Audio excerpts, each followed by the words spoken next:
Bien, écoutez, après ces deux superbes communications, celle de Patrick Berthier, celle de René-Pierre Colin, moi je ne sais pas trop quoi dire, mais je vais essayer quand même de rendre hommage à Henri Guillemin. C'est ce que vous souhaitez, c'est ce que nous faisons ici. Et effectivement, je m'intéresserai surtout au volume dont Patrick Berthier a bien parlé, que vous connaissez, qui s'intitule Présentation des Rougon-Macquart et qui est la reprise des préfaces de l'édition Rencontre. Donc, inutile de la présenter à nouveau. Il y a 20 préfaces consacrées au Rougon-Macquart que Henri Guillemin reprend en 1964 chez Gallimard. Il est certain que ce volume constitue le cœur de la réflexion d'Henri Guillemin sur Zola, à côté de l'autre petit livre dont Patrick Berthier a très bien parlé, Zola, Légende et vérité, qui effectivement rassemble, et c'est intéressant ce petit livre, les pistes qui pour Guillemin sont importantes.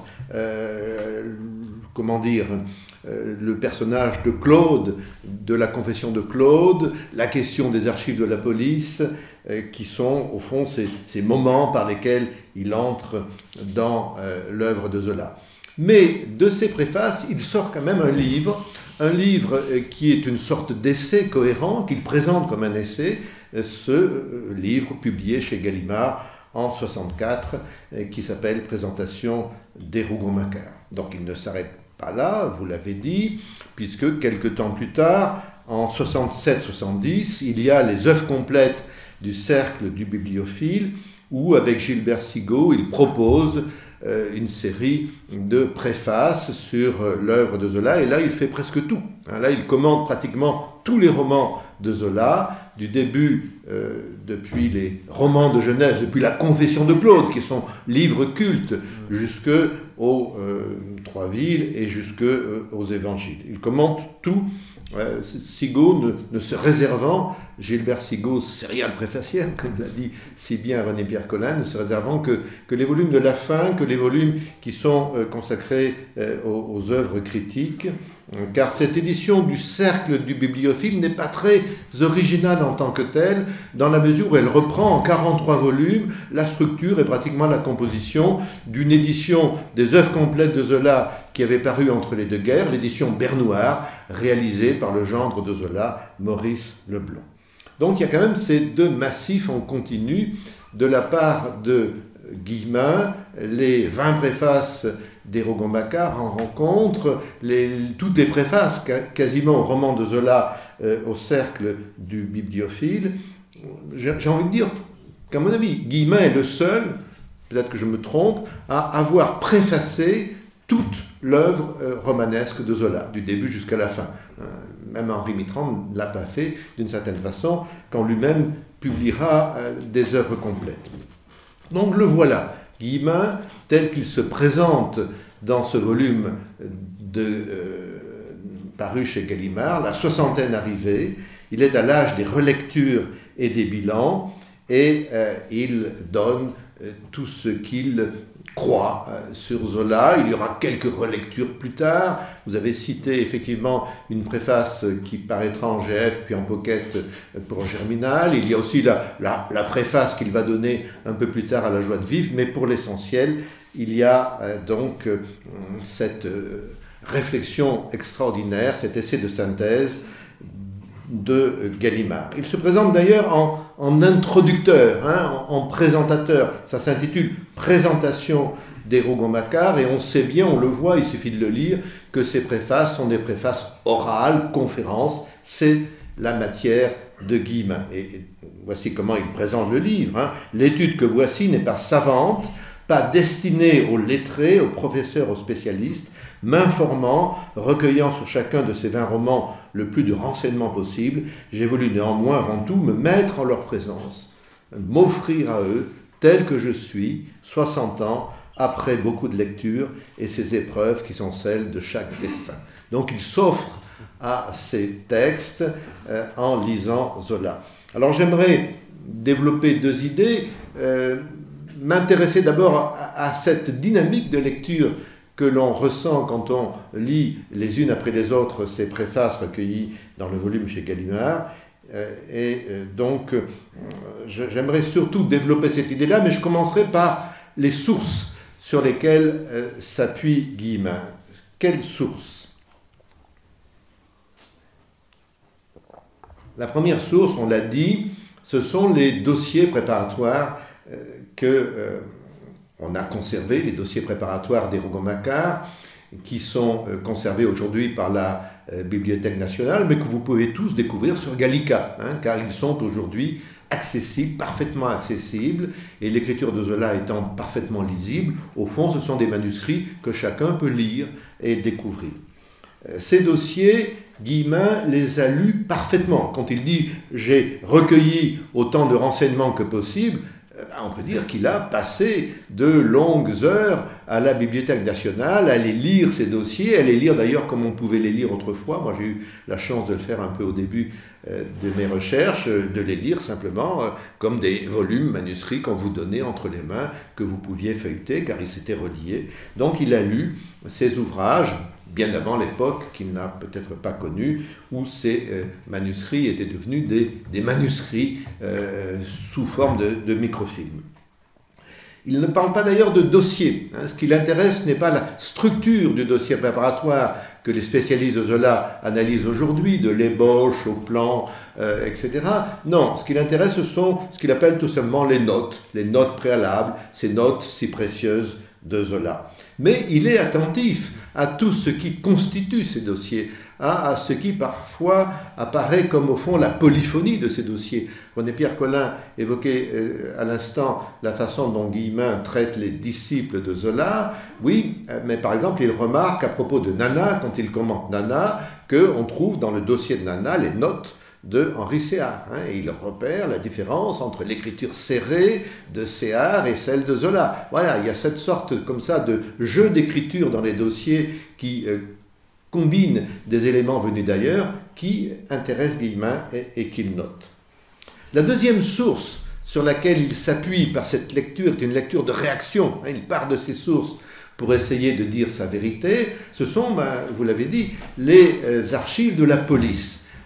Il y a eu un chapitre dans Légendes et vérités, et la matière de l'analyse extrêmement détaillée qu'il a faite des dossiers des enquêteurs, au fond, non pas les notes d'enquête de Zola, mais des dossiers des enquêteurs sur Zola, donc des archives de la police, cette matière, il la redistribue dans les différentes préfaces de son volume Gallimard, et alors il s'intéresse évidemment à ce que disent ces enquêteurs pour s'en moquer, pour montrer leur médiocrité et leur bêtise évidemment. Mais je trouve intéressant cela chez lui, c'est-à-dire le fait qu'il regarde de près ces dossiers de la police. Moi, je l'ai fait personnellement quand j'ai travaillé sur l'affaire Dreyfus. Ce sont des dossiers passionnants et à ma connaissance, il est justement l'un des rares chercheurs à prendre au sérieux ces documents qui pourtant sont peut-être des documents secondaires. Alors, il la traite, cette source, comme une source repoussoire, comme quelque chose évidemment qui montre le Zola surveillé. L'autre source repoussoire, Patrick Berthier l'a évoqué, ce sont les critiques contemporains qu'il a lus avec beaucoup d'attention. De même qu'il a passé des heures et des heures à la BN, moi je l'imagine, en lisant les dossiers préparatoires de Zola, de même il a passé des heures, à une époque où on pouvait encore feuilleter les périodiques d'une manière originale, donc il a passé des heures à la lire, cette presse de l'époque, à lire tout ce que disaient les critiques contemporains, et il les cite très souvent dans ses préfaces pour souligner évidemment leur incompréhension. Il a une expression que je trouve très belle, et extraordinaire. Il parle de la critique sentinelle, une critique qui surveille au fond et qui a pour objectif de dire contre Zola, car c'est une critique hostile, de dire contre Zola tout ce qu'elle peut considérer d'abominable chez Zola et donc d'empêcher au fond le lecteur d'aller vers Zola. de telle sorte que Guillemin nous fait le portrait d'un Zola surveillé à la fois par les enquêteurs de la police qui disent sur lui ce qu'ils peuvent repérer, et puis par cette critique sentinelle, conservatrice, réactionnaire, qui essaie, avec toute l'ardeur qui est la sienne, de faire en sorte que le lecteur ne lise pas Zola. Mais le reproche majeur que Guillemin adresse à cette critique sentinelle, c'est qu'elle est gardienne évidemment de l'ordre moral, mais qu'elle dit des bêtises au fond, qu'elle ne fait que dire des bêtises et surtout de répéter constamment les mêmes sottises. Voici par exemple ce qu'il dit à propos de l'Assommoir: « J'admire que l'on puisse encore répéter cette sottise dont j'ai déjà tenté de faire justice, que les personnages de Zola n'ont aucune épaisseur, aucune densité, fantoches sans âme. Plus je refais connaissance avec Zola et son œuvre, plus mon agacement sur le point de cette infirmité qu'on lui impute se change en stupeur. Donc, que je sache très bien, et pas d'hier, l'intention de la légende, tout est bon contre lui pour le discréditer tant il gêne, mais c'est la persistance qui m'accable d'une contre-vérité à ce point démentie par les faits. Peu importe les faits, Zola fabrique un sommaire, Zola et ses marionnettes, Zola comparé à Stendhal, à Proust ou même, oui, à George Sand, afin de le montrer burlesque avec ses bons hommes en carton. Je demande qu'on soupèse un peu de bonne foi Gervaise et Lélia, créature humaine contre poupée de son. Gervaise fait partie de notre univers. Gervaise, comme Jean Valjean, comme Julien Sorel, comme la princesse de Clèves, est au nombre de toutes ces créatures inventées et pourtant qui sont parmi nous. Donc voilà, il défend Zola contre le grand reproche qui d'ailleurs est toujours adressé à Zola, d'un Zola incapable de présenter des personnages raffinés, fins, en tout cas subtilement analysés d'un point de vue psychologique. Alors Guillemin s'en prend, et c'est ce qui me frappe en le lisant, à la fois aux critiques réactionnaires, par exemple quelqu'un comme Armand de Pontmartin, qui chaque fois que Zola publie un roman, l'attaque avec virulence, mais aussi il l'attaque avec une assez grande dureté, des critiques qui pourtant ont eu sur Zola un discours plus élaboré. Il est assez injuste, je trouve, souvent envers Jules Lemaître, envers Brunetière aussi, d'une certaine façon, ou même envers Anatole France, qui bien sûr a dit contre Zola des choses abominables, qui ensuite a changé d'avis quand même, et qui plus tard le défendra au moment de l'affaire Dreyfus. Mais il réserve même à Anatole France, Guillemin, ses flèches les plus acérées, les plus mordantes, comme il sait le faire. Juste à propos de Brunetière, pour vous faire sourire, parce qu'évidemment on rit constamment en lisant Guillemin, ce néologisme qu'il invente à propos de Brunetière quand il attaque Brunetière disant des bêtises. Brunetière, Ferdinand, il ferdine. N'allons pas, dit-il, ferdiner avec Ferdinand. Voilà, on ne va pas ferdiner en répétant les bêtises. Et puis la dernière source, elle aussi repoussoire, Patrick Berthier l'a très bien évoqué, c'est celle du journal des Goncourt. Alors là, on rit constamment. Chaque préface de Guillemin donne lieu à des citations, mais elles sont longues, du journal des Goncourt, et il les repère, toutes les bêtises, toutes les méchancetés, toute l'aigreur, toute la bile qui est celle d'Edmond, parce qu'il n'y en a qu'un, puisque au fond le journal, c'est le journal d'Edmond. Jules est mort très tôt, comme vous le savez.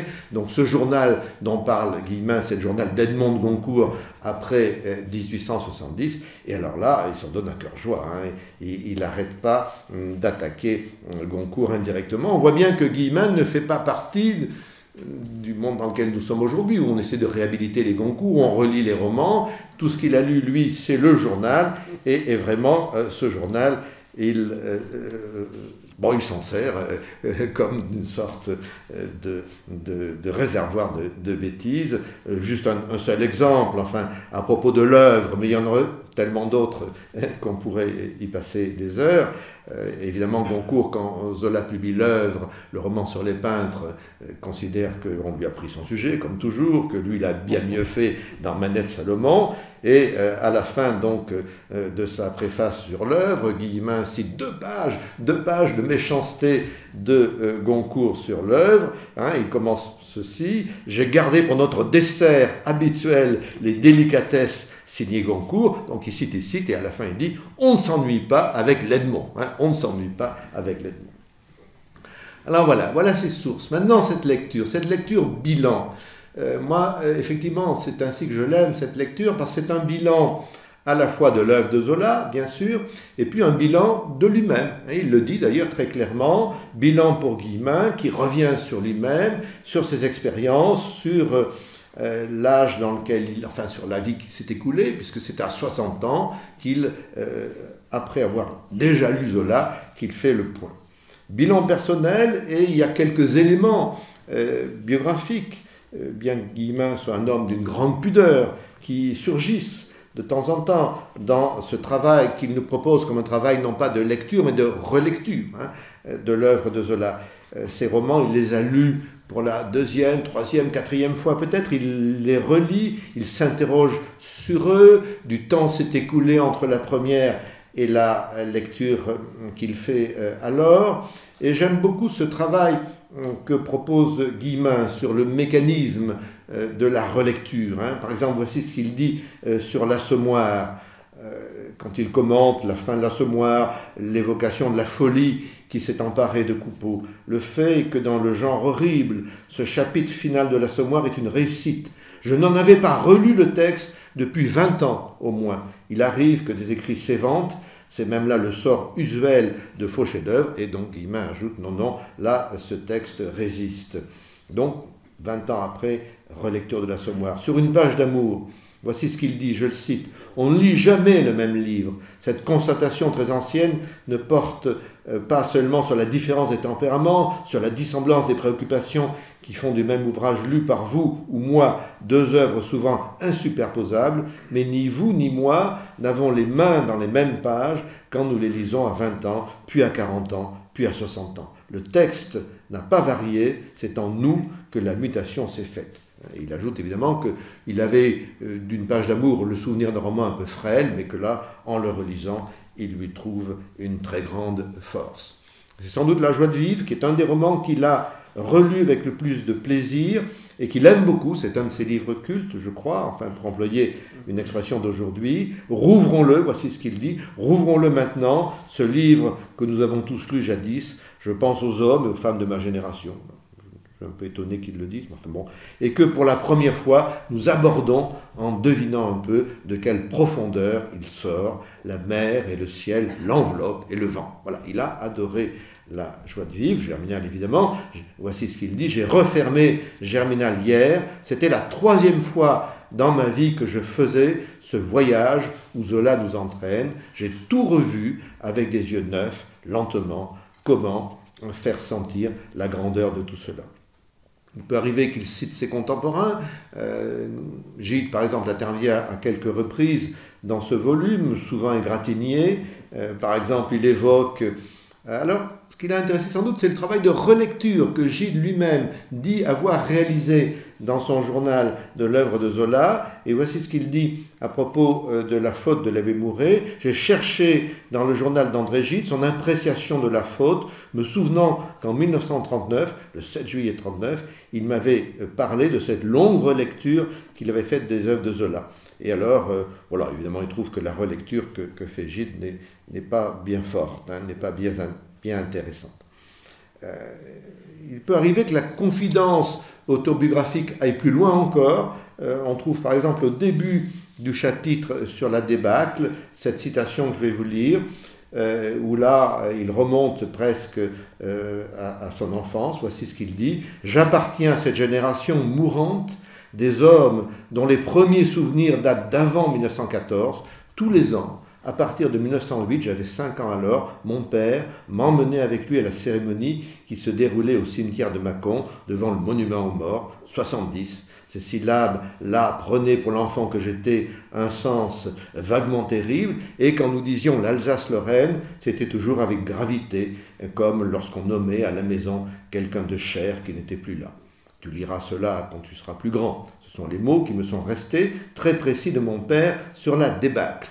J'ai gardé l'impression qu'il trouvait cet ouvrage cruel, qu'il eût préféré me voir lire d'abord Les Braves gens. Puis la guerre de 14 est venue, et le feu, les croix de bois ont éclipsé la débâcle. Je n'ai lu ce roman de Zola qu'autour de 1930, je crois bien, et je l'ai trouvé fané, ancien. Effectivement, il n'aime pas trop la débâcle pour toutes sortes de raisons, notamment pour ce qui est dit sur la commune. Alors, comment caractériser cette relecture? Encore une fois, il est peut-être le seul à avoir fait une lecture en continu de toute l'œuvre de Zola, y compris des derniers romans. Elle fait écho pour nous aux lectures ultérieures qui seront celles des éditeurs de l'œuvre de Zola. On les a évoquées et évidemment il faut que j'en parle, d'Henri Mitterrand qui est le grand relecteur et fondateur des études zoliennes avec du renouveau des études zoliennes avec son édition de la Pléiade en 5 volumes entre 1960 et 67. Elle fait écho aussi à la relecture de Pierre Cogny qu'on a un peu oublié, c'est dommage, qui a fait le même travail aux éditions du Seuil, dans l'intégrale, et puis à la relecture plus récente de Colette Becker, remarquable pour la collection bouquins entre 1991 et 1993. Mais évidemment, il y a une grande différence entre Guillemin et ses relecteurs ultérieurs, ou ses éditeurs ultérieurs, c'est chez eux, chez ces derniers, l'absence d'une dimension personnelle, ils ne parlent pas d'eux-mêmes dans ces préfaces, et l'absence d'une dimension polémique, notamment contre les critiques contemporains, Becker ou Mitterrand, enfin tous citent bien sûr les critiques contemporains de Zola, mais sans les attaquer.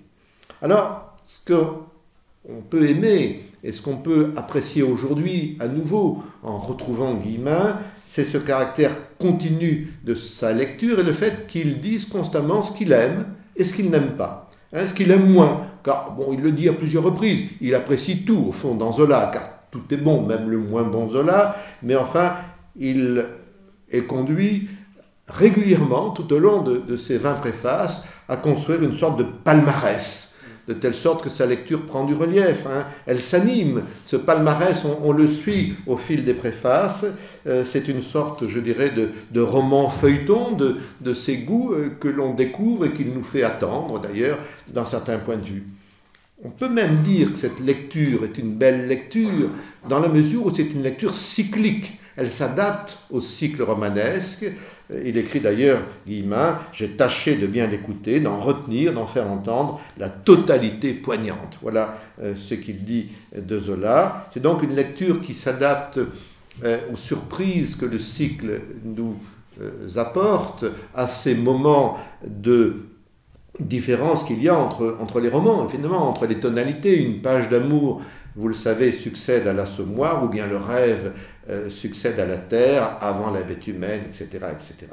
D'où des moments comme ça de liste de romans qu'il commente globalement. Par exemple, voici ce qu'il dit au moment où il évoque l'indignation qui parcourt l'ensemble du cycle. De fait, dit-il, ses meilleurs livres sont ceux que traverse une indignation, pas autre chose que ce profond souffle dont parlait semblablement Hugo. Sous les châtiments comme sous la curée, sous l'assommoir comme sous les misérables, un emportement qui est le même. La voix souffrante et révoltée qui emplissait déjà la confession de Claude, nous l'avons perçue dans La Fortune, sa fièvre est dans plus d'une page du Ventre de Paris, et c'est elle qui fera de Germinal et de la Débacle ses feux sombres. Et puis, bon, et je vais peut-être passer sur cette citation, il y a aussi ce moment où il reprend la lecture de Gide, qu'il n'aime pas et qu'il condamne. Une autre citation que je peux lire, car c'est au moment de La joie de vivre. Il vient de commenter Paubouille et Au bonheur des dames, qu'il n'aime pas beaucoup pour des raisons qui font que qui sont fondées sur le fait qu'il n'aime pas cette vision du capitalisme que Zola a pu donner dans Au bonheur des dames. Et voici ce qu'il dit sur La joie de vivre. Après 2 romans contestables, donc ce sont les romans dont je viens de parler, mais signé Zola et par conséquent de grande classe, un chef-d'œuvre. Pas ordinaire, on l'avouera, le bâtisseur qui en 14 ans, de 1871 à 1884, aura fait surgir dans notre littérature 12 romans, parmi lesquels 2 au moins, L'Assommoir et Nana, d'une étonnante puissance, et ce livre fiévreux et profond, La faute de l'abbé Moureux. Et puis il nous donne ce palmarès. Si on veut un classement tout personnel, je rangerai les 8 autres par ordre de mérite ou d'intérêt, dans l'ordre suivant à peu près: La Fortune des Rougon, Une page d'amour, La Curée, Le Ventre de Paris, La Conquête de Plassans, Paubouille, Son Excellence Eugène Rougon, Au bonheur des dames. Et puis il termine avec avec la joie de vivre, du Zola parfait. Voilà. Alors, donc, au cœur du cycle des Rougon-Macquart, pour Zola, sans aucun doute, Germinal et l'œuvre, qui sont au milieu, là, 1885-86, le rêve aussi qu'il adore, mais la bête humaine suscite en lui des réserves. Et là encore, bon, il revient sur son palmarès. Je ne vais pas reprendre une citation que j'ai sous les yeux. Juste un mot pour vous faire sourire sur la Terre. J'aime bien la façon dont il commente la Terre. René-Pierre Collin, à l'instant, évoque ce qu'il dit du manifeste des cinq. Alors la Terre, il a aimé, il n'a pas aimé. Hein. Il dit, sa préface est bien construite en ce sens qu'elle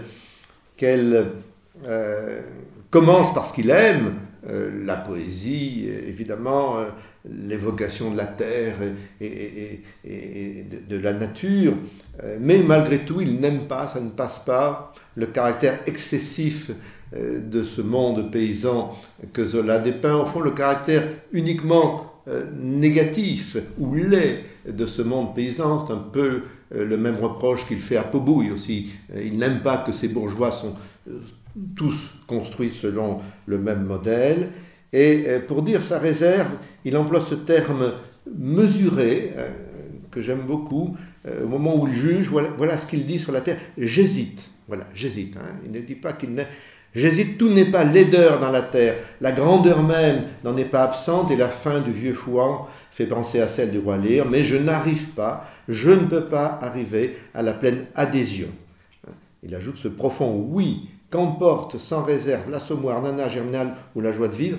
Non, la terre en moi ne le déclenche pas.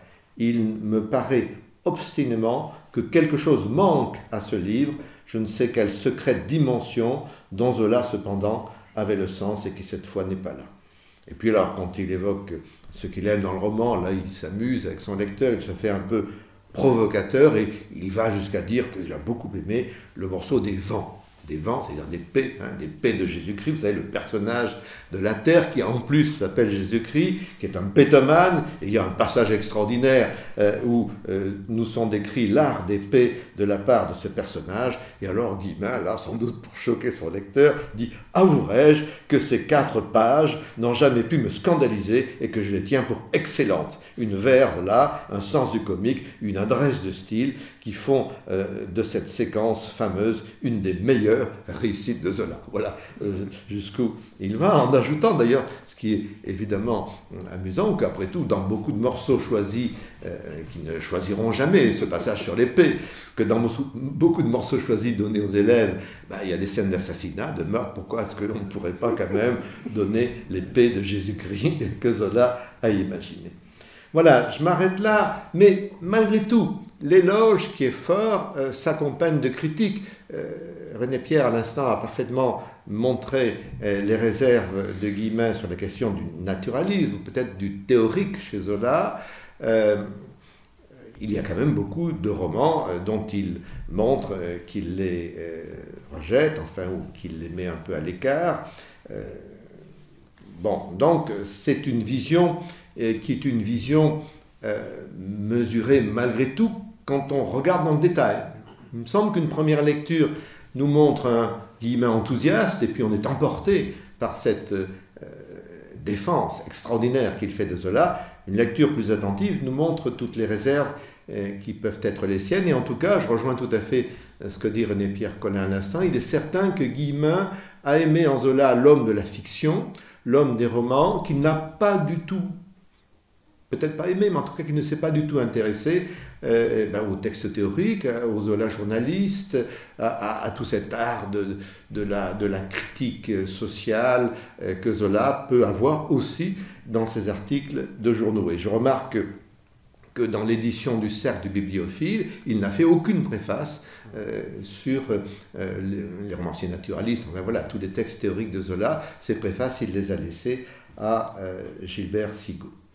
Voilà, je terminerai avec, quand même, je prends quelques minutes, mais je crois que j'ai le temps, avec un dernier point que je voudrais évoquer, qui est la rencontre, au fond, et la relation entre Henri Guillemin et Henri Mitterrand. Henri Mitterrand vient de disparaître, il est mort il y a 1 an exactement, le le 8 octobre 2021. Il est, vous le savez, le fondateur des études zoliennes, de leur renouveau. Bon, nous lui devons tous, nous qui travaillons sur Zola. C'est un homme qui a eu une œuvre extraordinaire dans son travail de lecture de l'œuvre de Zola. Et ce que je trouve étonnant, c'est cette rencontre qui a été la leur entre les deux Henri, au fond, commentateur de l'œuvre de Zola, car l'entreprise de relecture de l'œuvre de Zola que Guillemin propose en 1960 se fait exactement au même moment où Henri Mitterrand commence son édition de la Pléiade. Le premier volume paraît en 60 et ça va durer jusqu'en 67. Donc il y a vraiment un travail au même moment. On peut dire que Guillemin, avec ses préfaces et son attention au dossier préparatoire, anticipe évidemment sur ce travail que fera Mitterrand, qui est essentiellement un travail de lecture de Zola à travers les dossiers préparatoires. Cette édition de la Pléiade, je vous le rappelle, sont des notices d'abord assez courtes dans le premier volume, puis de plus en plus grandes, de plus en plus importantes, qui injectent en quelque sorte dans la compréhension du texte de Zola tout ce que les dossiers préparatoires contiennent. Guillemin aurait pu trouver le travail de Mitterrand trop universitaire, il ne l'a pas fait. Au contraire, il va le saluer, il va le reconnaître immédiatement, ce que je trouve assez extraordinaire. Au fond, je n'ai pas beaucoup d'informations, peut-être Patrick Berthier en a-t-il plus, sur les relations d'amitié qu'il y a eu entre Mitterrand et Guillemin, mais évidemment, ils se sont fréquentés, il y a entre eux des liens d'amitié attestés par des documents en quelque sorte. Je rappelle simplement qu'il y a quand même 25 années de différence entre eux. Guillemin est né en 1903, Mitterrand était né en 1928, donc il y a l'aîné, le maître d'un côté, le cadet, l'élève de l'autre, mais avec Mitterrand, de certaine façon, un élève qui très vite se montre à la hauteur du maître. Et je trouve, au début du volume Gallimard en 64, cette déclaration étonnante quand même, étonnante de la part de Guillemin, qui dit ceci: nous pouvons, c'est vraiment la première ligne, nous pouvons avoir désormais une connaissance approfondie des Rougon-Macquart grâce aux notes d'Henri Mitterrand dans l'édition de la Pléiade, travail définitif, irremplaçable.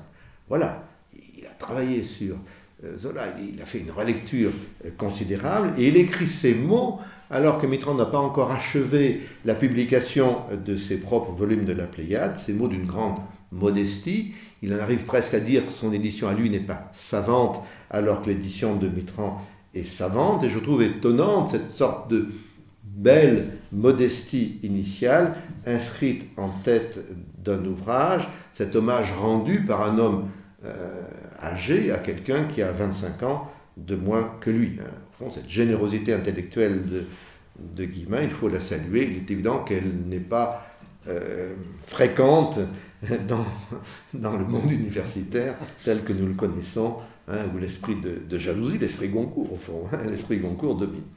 Alors c'est un sujet qu'il faudrait creuser sans doute, cette amitié entre eux. On a au moins quelques témoignages qui restent de leur amitié grâce justement à ces documents qu'on peut trouver sur Internet, qui sont des émissions de radio ou des émissions de télévision. Je citerai au moins une émission de radio, Claire Thompson qui est ici et qui a participé au pèlerinage de Médan il y a quelques semaines, en octobre, a cité une émission que vous pouvez trouver sur Internet, une émission de radio de France Culture diffusée le 12 mars 1966, où l'on voit le journaliste Pierre Cipriot face aux spécialistes de Zola de cette époque. Il y a Armand Lanoux, etc. Et puis il y a Guillemin et Mitterrand. Et tous les deux parlent de Zola. Et je trouve un autre exemple qui est peut-être encore plus intéressant, une émission de télévision qui se trouve dans les archives de l'INA, qui date de 1968, où on voit Guillemin et Mitterrand parlaient de l'affaire Dreyfus, au moment de la parution de l'énigme Esterhazy. Et là, c'est vraiment un entretien où ils sont là tous les deux, face à face. Ça dure assez longtemps. Assez bizarrement, d'ailleurs, Mitterrand est le journaliste dans l'affaire. C'est lui qui pose les questions. Guillemin commence par évoquer l'affaire Dreyfus. Il la résume comme il sait le faire avec brio. Il parle un peu de son livre. Mitterrand le titille, si je puis dire, là-dessus, en disant que la thèse du troisième homme, c'est peut-être pas extraordinaire. Guillemin se défend, enfin on en parlera dans un an, ça, au moment de l'affaire Dreyfus, mais il y a en tout cas un dialogue intéressant entre eux, et j'ai repéré au début de ce dialogue cette phrase que prononce Henri Mitterrand à propos d'Henri Guillemin. Il dit ceci: nous sommes de vieux complices. Nous sommes de vieux complices. Phrase assez étonnante d'ailleurs de la part d'un homme jeune par rapport à un homme âgé qui fait comme s'ils se connaissaient depuis toujours, depuis leur enfance. Bon, voilà. Je note en tout cas, et je terminerai là-dessus par l'évocation de cette page de la vie d'Henri Guillemin et de la vie d'Henri Mitterrand, au fond, je note qu'ils auraient pu quand même entrer en conflit d'une façon grave à propos des œuvres complètes du cercle du bibliophile. Car ces œuvres complètes du cercle du bibliophile ont été proposées au moment même, exactement les mêmes dates, 1966-70. Elles ont été proposées exactement au même moment où Henri Mitterrand proposait les œuvres complètes du cercle de livres précieux. On a la même entreprise éditoriale, les dates sont les mêmes, 43 volumes d'un côté, 15 de l'autre, mais le cercle du livre précieux, c'est du papier Bible, donc en fait les textes sont beaucoup plus importants du côté du cercle du livre précieux.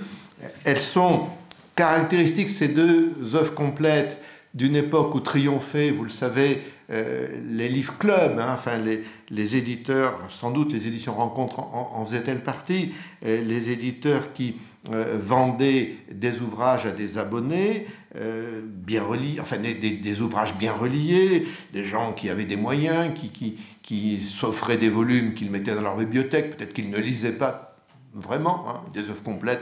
Ils avaient au moins les reliures. Bon, donc on a le club du livre du mois, le club du meilleur livre, le club des libraires. Bien, ça se multiplie à cette époque, dans ces années 60, 70, 50, ces formules éditoriales. Et voilà, Mitterrand d'un côté, Guillemin de l'autre, participent exactement au même moment à deux entreprises évidemment concurrentes, le cercle du bibliophile et le cercle du livre précieux. Alors, je sais, car Mitterrand m'en a parlé, mais il n'en parlait pas beaucoup, il n'aimait pas en parler de cela, je sais qu'il y a eu un affrontement entre les deux éditeurs, car Tchou, l'éditeur du cercle du livre précieux, a contesté au cercle du bibliophile l'appellation d'œuvre complète.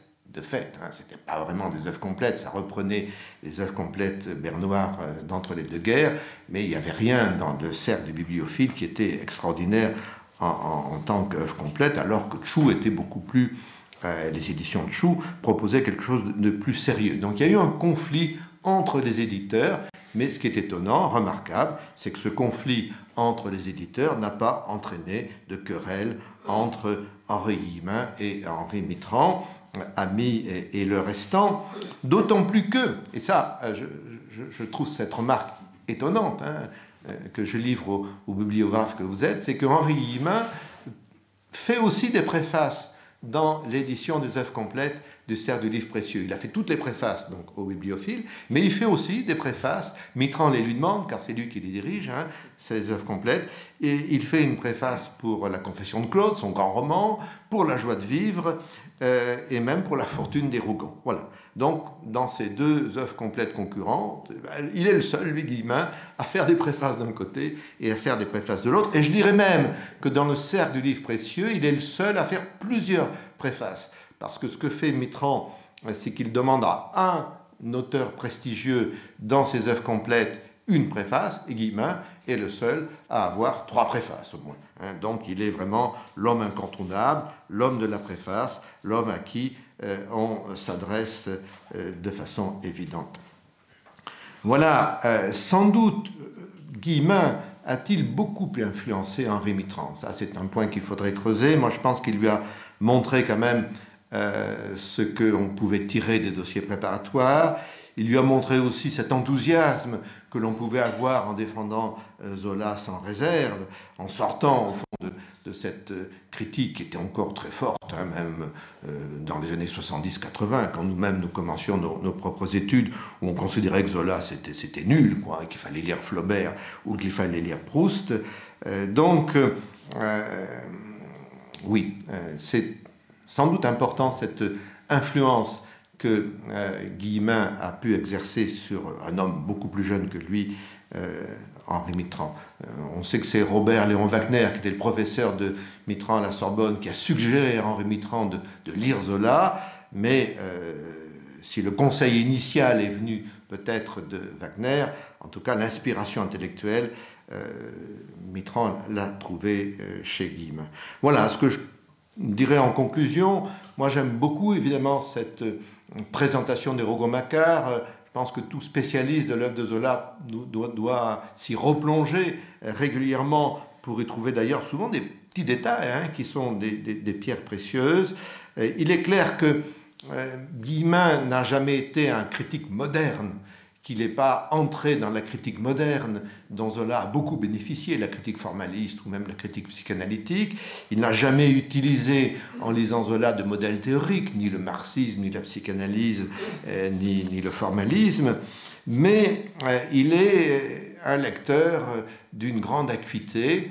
Et aujourd'hui où les polémiques ont disparu, hein, aujourd'hui où il n'y a plus de polémique évidemment entre ancienne et nouvelle critique, ou même où il n'y a plus de polémiques qui ont été fortes à une époque entre les différentes tendances de la nouvelle critique, aujourd'hui où tout cela a cessé, je crois que nous pouvons lire sans réserve et avec plaisir ce que Guillemin propose, qui est une utilisation des archives, moi que j'aime beaucoup, des archives contemporaines, ces sources premières que sont les critiques de l'époque, hein, quels que soient leurs défauts, leur discours évidemment est intéressant.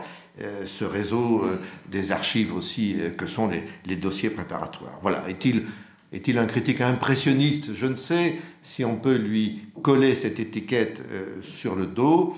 Je pense qu'il est au-delà d'une critique impressionniste, car c'est un homme qui cherchait la vérité des textes grâce à des archives auxquelles il se référait. En tout cas, il a été sans aucun doute un précurseur.